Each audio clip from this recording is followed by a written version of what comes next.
When a person wants to become a member of a particular organization, so he has to pay certain amount. The amount which is paid by a person for lifetime to become a member of that particular organization. So that is known as life membership fees. Subscription received in advance at the beginning of current year, and purchase of machinery is a capital expenditure, whereas depreciation of machinery is a revenue expenditure.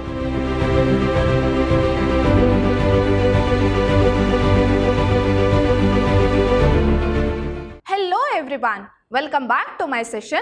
I am Harshita, lecturer, Department of Commerce, Vidyashram PU College, Temple of Excellence, Mysore.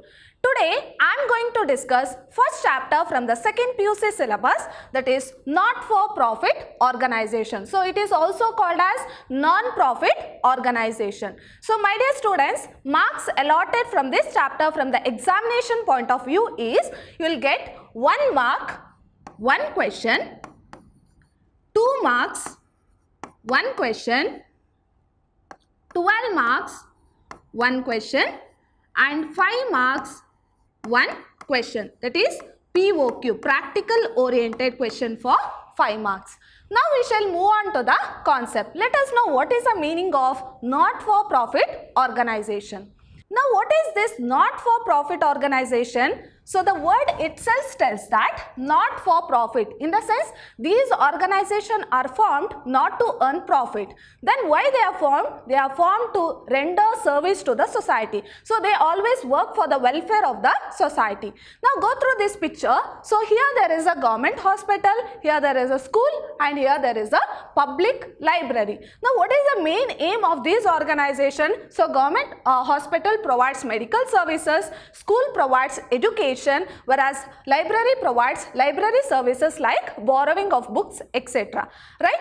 In the same way, there are number of organizations which provide services like charitable institutions which promotes art and culture, and club, they support sports as well as other activities. So there are number of examples for not-for-profit organization where the main aim is to provide service for the society. So they mainly work for the welfare of the society rather than profit. Clear? Now we shall see what is the meaning of not-for-profit organization. So not-for-profit organization refers to the organization that work for the welfare of the society. It's nothing but they work for the well-being of the society. Their main aim is to provide services to the members or to the public at large without any profit motive.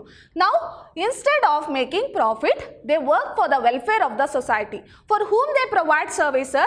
They provide services for the members of that particular organization or to the public at large. Now, what are the examples of not-for-profit organization? As we discussed, government schools, religious organizations, clubs, welfare societies, charitable institutions, government hospital, public libraries. So these are the best examples for not-for-profit organization. So as I told, it is also called as non-profit organization. Now we shall see what are the features of not-for-profit organizations. So if you know the meaning of not-for-profit organization, it is very easy to remember features of not-for-profit organization. Now we shall see what are the features of not-for-profit organization. So the first one is main aim is service.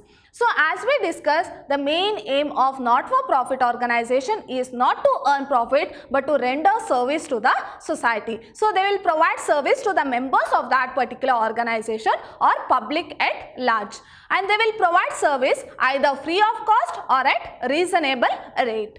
And the second one is form. So how these organizations are formed? So these organizations are formed as charitable institutions or societies, and the subscribers to these organizations are called as members.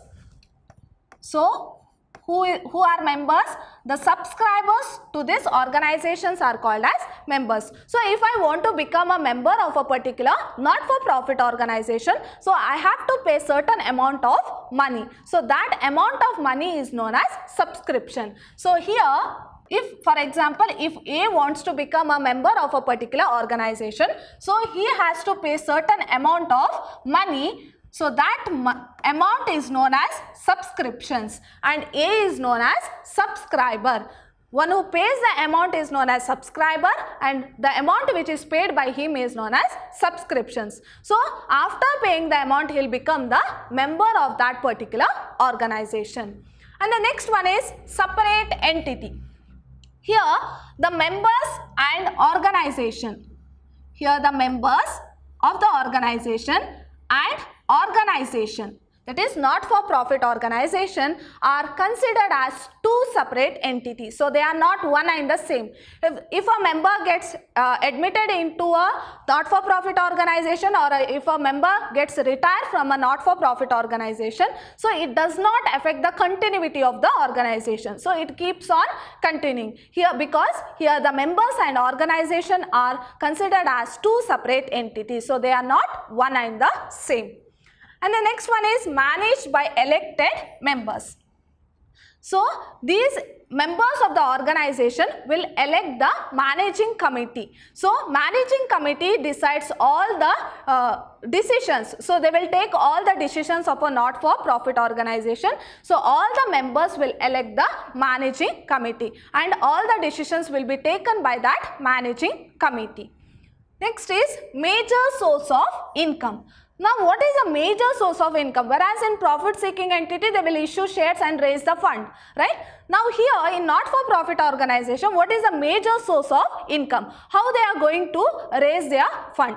So for that, so the first one is subscriptions. So the major source of income is subscription. So this is a very important major source of income. So as I told, when a member or when a person wants to become a member of a particular organization, so he has to pay certain amount. So that amount is known as subscription. So it is a major source of income for not-for-profit organization. And the next one is donations.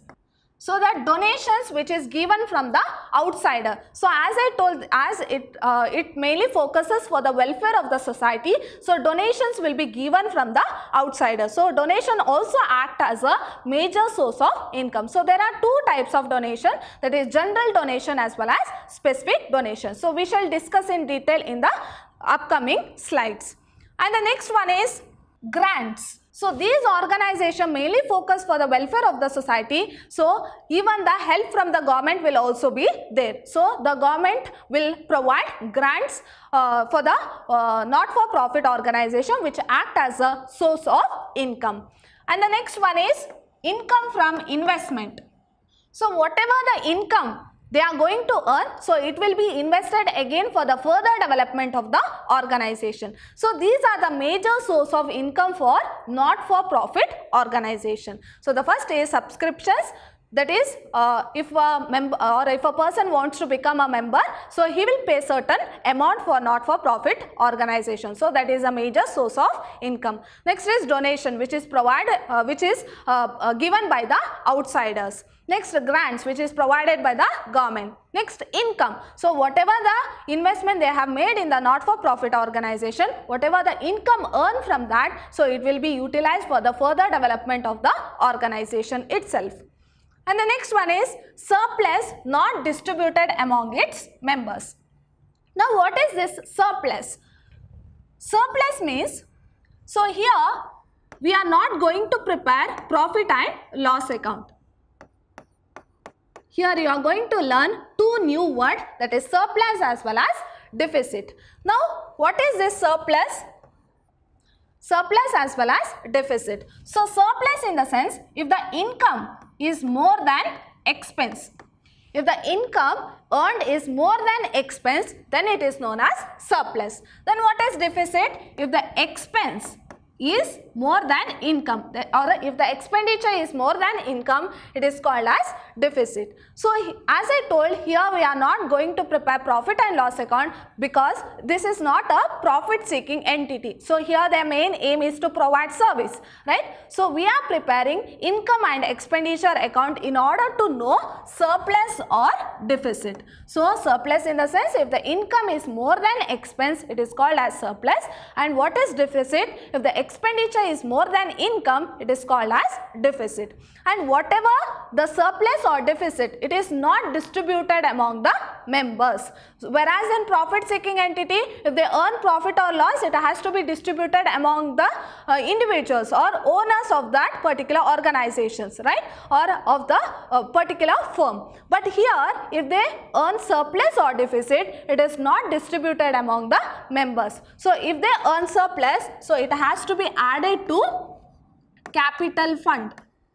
So it has to be added to capital fund. So if there is deficit, it has to be deducted from capital fund.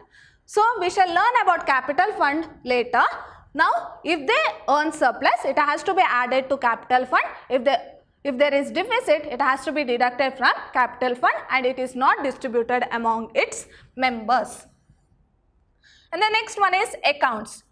Of course, here also we have to maintain proper accounts under not-for-profit organization. Why we have to maintain proper accounts? Whereas in profit-seeking entity, we had to maintain proper accounts in order to know whether the business is running in profit or loss. Whereas in not-for-profit organization, we have to maintain proper accounts in order to fulfill the legal requirements as well as in order to know whether the organization is in surplus position or it is in deficit position. So we have to maintain proper accounts here. Next, form of accounts.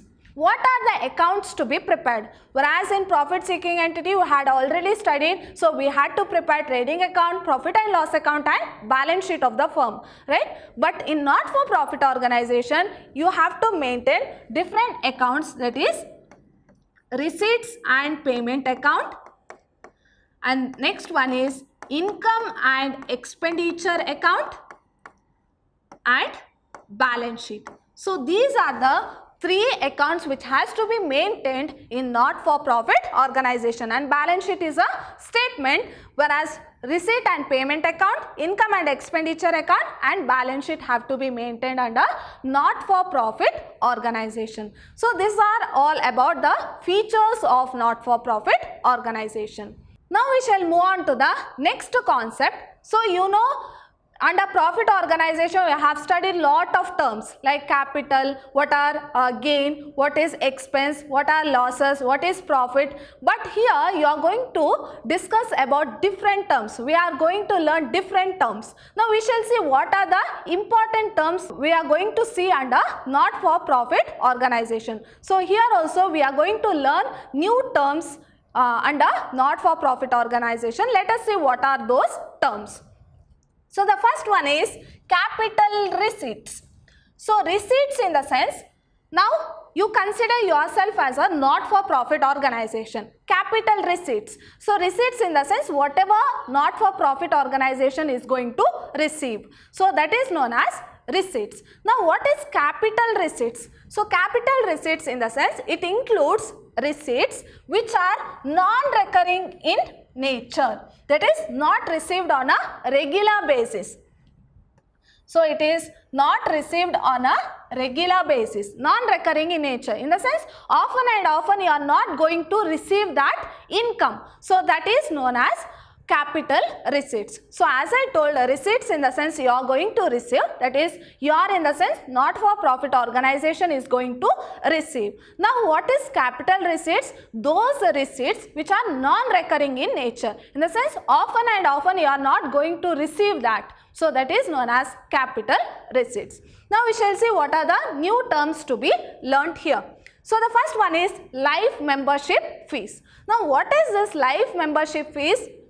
So if a person want to become a member of a particular not-for-profit organization for lifetime, so he will pay a lump sum amount at once. So that amount is known as life membership fees. Now what is life membership fees? The amount which is paid by a person for lifetime to become a member of that particular organization. So that is known as life membership fees. Since he is paying in lump sum amount for once, so and these transactions are not going to occur again and again, right? So he is going to or a not-for-profit organization is going to receive amount only once for lifetime of that particular member. So it is a capital receipt. And the second one is endowment fund. So what do you mean by endowment fund? So the fund which arises out of gift and it will be used for that specific purpose only. So in the sense, gift which has to be given for not-for-profit organization will not be in recurring nature, right? So gift can be at any time. So right, so it will not be in a recurring nature. So it is considered as capital receipts. So what is endowment fund? Endowment fund in the sense the fund arises out of gift and it is not recurring in nature, and that gift has to be used for that specific purpose only. So for what they have received gift, and that gift should be used for that specific purpose only. So it is treated as capital receipts. And the next one is specific donation. So as I told, donation is a major source of income for not-for-profit organizations. So donation in the sense the amount which is received from the outsider. So donating, right? So if it is used for or if the donation is for specific purpose, for example, donation for building or donation for playground. So here donation is received for specific purpose. So this amount can be used for, now donation for building. So it can be used only for the construction of building, not for any other purpose. So specific donation is known as capital receipt. So it is considered as capital receipt since the donation is received for specific purpose only and that amount should be used for that particular purpose only. And the next one is legacies. Now what is this legacies? Legacies in the sense the amount which is received out of will of a deceased person. So if an amount which is received out of will or which is given by a deceased person as per the will, then it is considered as capital receipt. So it is not recurring in nature, right? So it is non-recurring in nature. So legacies is considered as capital receipts. Next, sale of old assets. So if any old assets like furniture, machinery, so if any assets is being sold from not-for-profit organization, so the amount what they are getting, so it is considered as capital receipt. But profit or loss which is gain, profit or loss out of this sale of asset is considered as revenue receipts or revenue expenditure. Clear? So sale of old assets. So sale of old assets in the sense the amount which is received from selling of old asset is treated as capital receipts. Next, specific fund. Specific fund.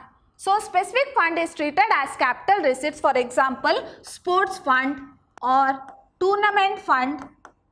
So where these funds are created for specific purpose only and that fund should be used for that purpose only. So these funds are raised by the organization, for example, sports fund. Sports fund will be raised for the activities of sports only. So sports activities only. So it cannot be used for other purpose. So they are treated as capital receipts. So these are capital receipts. So what is capital receipts? Capital receipts are those receipts which are non-recurring in nature. In the sense we are not going to receive on a regular basis. And these are some of the capital receipts. Now we shall go to revenue receipts. So capital receipts, as I told, it is non-recurring in nature. Then what is revenue receipts?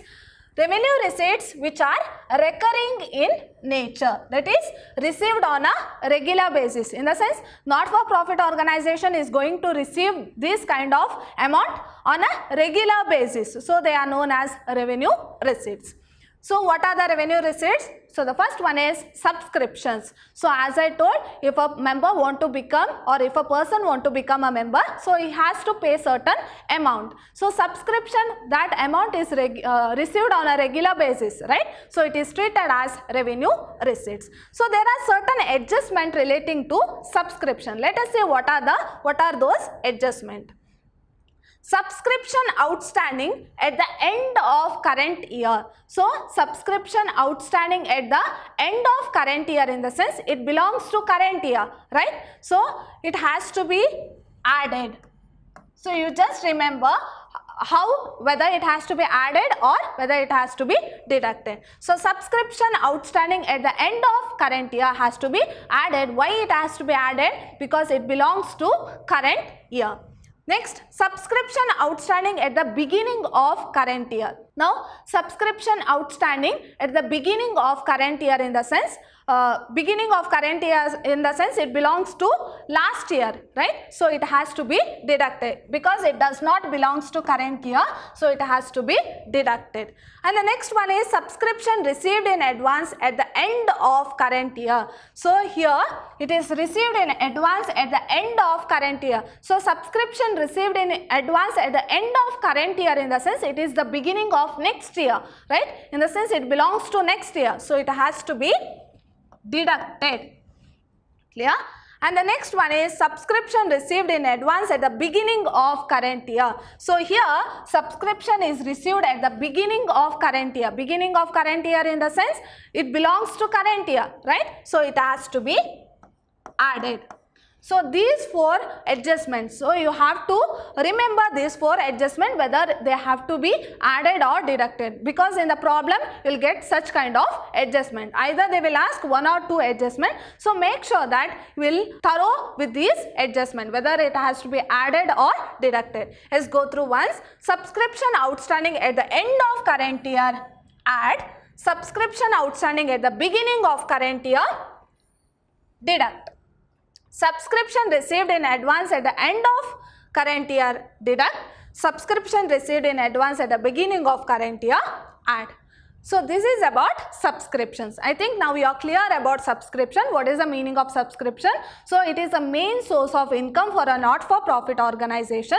So subscription in the sense the amount which is received by a member in order to be, by a person in order to become the member of not-for-profit organization.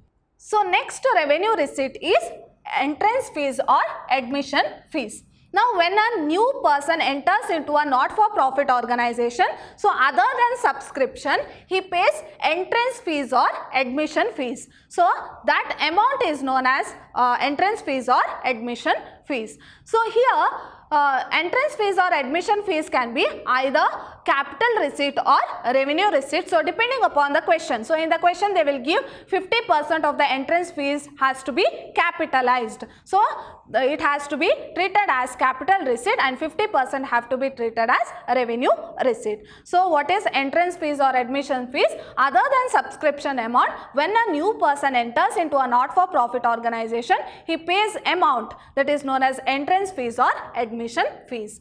Next is general donation. So what is general donation? So as I told, specific donation in the sense donation which is received for a specific purpose. So general donation in the sense they will not mention for what they are going to receive that donation. So that amount can be used for any other activities in the organization. So that amount is known as what? General donation. So general donation in the sense these amounts are received by not-for-profit organization not for specific purpose. So that amount can be used for various other activities in the organization. Next, sale of old newspaper and sports material. So if any sale which is going to happen relating to old newspaper and sports material, so the amount what you are going to receive, so that amount is considered as revenue receipts. So because these kind of transactions are going to occur again and again in the organization, right? So they are called as revenue receipts. Next we shall move on to the next topic, that is capital expenditure. So capital income is those income or capital receipts are those receipts which are non-recurring in nature. Then what is capital expenditure? It includes expenditure which are non-recurring in nature. So capital expenditure are those expenditure which are non-recurring in nature. So the first one is cost of machinery purchase. So an organization will not purchase machinery again and again, right? So it is non-recurring in nature. So it is an expenditure. So when you are going to purchase, you are giving the amount, right? So amount will go out of the organization. So it is a capital expenditure. Next, carriage paid on assets like machinery, furniture, etc. So carriage, so any expenses which is relating to purchase of fixed asset, so that is treated as what? Capital expenditure. So here carriage is paid on assets like machinery, furniture purchased. Next, installation charges of new machinery. So installation charges, so it is relating to machinery only, right? So when you purchase a machinery, so it has to be installed, right? So that installation charges is also treated as capital expenditure. Next, computer purchased by a college. Computer is a fixed asset. So when a college purchases a computer, so it is treated as capital expenditure. Next, X-ray plant purchased by a hospital. In the same way, if any bed or something bed is purchased by a hospital, it is also treated as what? Capital expenditure. Next, revenue expenditure. So capital expenditure is non-recurring in nature. Then what is revenue expenditure? Those expenditure which are recurring in nature. For example, so in the sense these expenditure occurs again and again in the organization. So interest paid, then rent paid, salary paid, honorarium. Now what is honorarium? So as a gratitude, other than the employees, as a gratitude, if the organization pays certain amount other than the employees to a person who is other than the employees, so that amount is known as what? Honorarium. So what is honorarium? Honorarium is the amount paid to a person other than the employee of the organization as a gratitude. So that is known as honorarium. Next, depreciation on machinery. So purchase of machinery is a capital expenditure, whereas depreciation of machinery is a revenue expenditure. Why it is revenue expenditure? Because depreciation is charged every year, right? So it is recurring in nature. So these are all revenue expenditure. So my dear students, as I told, for your 5 marks, they will ask POQ questions. That is practical oriented question. So they will ask at least 5, they will give 5 items and you have to classify whether it is revenue receipts or capital receipts or revenue expenditure or capital expenditure. For example, interest received. Interest received. So what is it? It is a revenue income or revenue receipts. So in the same way, at least they will ask 5 items, so you have to classify, and it is very easy to score marks. Only thing is that you have to understand the concept. So my dear students, in today's session we learned what is the meaning of not-for-profit organization or non-profit organization, and what are the features of not-for-profit organization, and what are the important terms that comes under not-for-profit organization, and how we are going to classify it as revenue receipts or capital receipts or a revenue expenditure as well as capital expenditure. Make sure that you understand the concept and classify these items, and it is very easy to score 5 marks, that is practical oriented question. Only thing is that you have to classify. My dear students, in my next session, I am going to discuss what are the accounts to be prepared under not-for-profit organization and how we are going to prepare receipts and payment account. So we shall discuss first account, that is receipts and payment account, what is the meaning of receipts and payment account, and how to prepare receipts and payment account. See you all in my next session. Till then, take care. Thank you.